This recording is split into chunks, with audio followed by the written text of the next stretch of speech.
Béni soit Dieu, le Père du Christ Jésus, notre Seigneur. Je vous salue, mes bien-aimés dans le Seigneur, pour notre partage du 16 décembre 2024 que nous tirons du texte de Matthieu au chapitre 21, les versets 23 à 27. Les synoptiques Marc 11, 27 à 33 et Luc 20, 1 à 8. Alors dans ce texte, de quoi s'agit-il? Il s'agit de la mise en doute de l'autorité de Jésus. C'est ce que nous allons voir. Alors, par quelle autorité fais-tu ces miracles? Voilà une question que le responsable juif pose à Jésus. Alors une question piège, bien sûr. Ces responsables font-ils référence à la purification du temple lorsque Jésus a expulsé les marchands de pigeons et les échangistes de monnaie? À la malédiction du figuier stérile? Au miracle de guérison? À son enseignement autoritaire? Une chose est certaine, il cherche à le prendre au piège de ses propres paroles. À supposer que Jésus réponde « Je tiens cette autorité d'un homme », la foule perdrait le respect qu'elle lui portait. Ou encore Jésus répond « Je tiens cette autorité de Dieu ».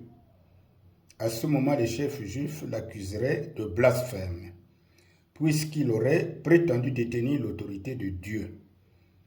En effet, pour les Juifs, donner cette affirmation équivaut à se faire l'égal de Dieu et prendre sa place.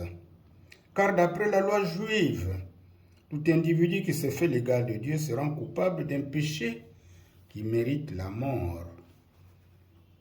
Confère Lévitique 24, verset 16.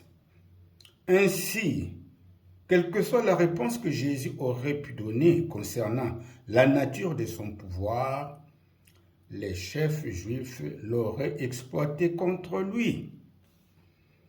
Alors, maintenant, à Jésus de poser la question aux chefs juifs. Le baptême de Jean, d'où vient-il? De Dieu ou des hommes? C'est là la question réplique de Jésus aux chefs juifs. S'ils répondent qu'il a reçu de Dieu, ils doivent admettre que Jésus aussi tient son pouvoir de Dieu. Ils ont voulu piéger Jésus, c'est finalement eux qui sont piégés. Ou encore, si Jésus répondait que Jean-Baptiste tient son autorité des hommes, les chefs juifs vont être certainement pris à partie par la foule. Embarrassés, ces chefs ne peuvent que répondre « Nous ne savons pas d'où vient son autorité ». Pourtant, ils le savent bien, mais refusent de l'admettre. La malice dont font montre les chefs religieux pour piéger Jésus et chercher à détruire sa mission salvatrice est l'œuvre du diable. Le diable ne se lasse pas, il cherche toujours à utiliser certains membres de l'Église pour contrer le plan merveilleux de la rédemption de l'humanité.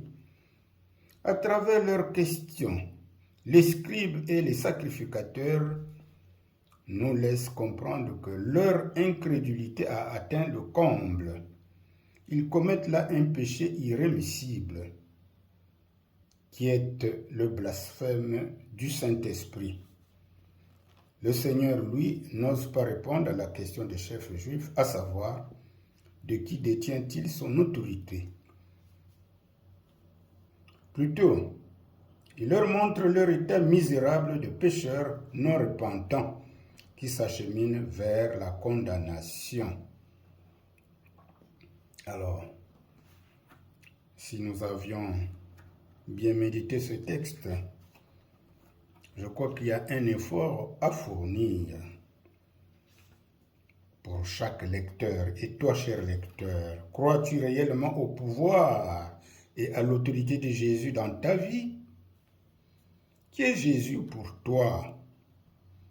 Eh bien, le temps de l'avant où nous sommes t'est donné pour faire un examen de ta relation avec Jésus.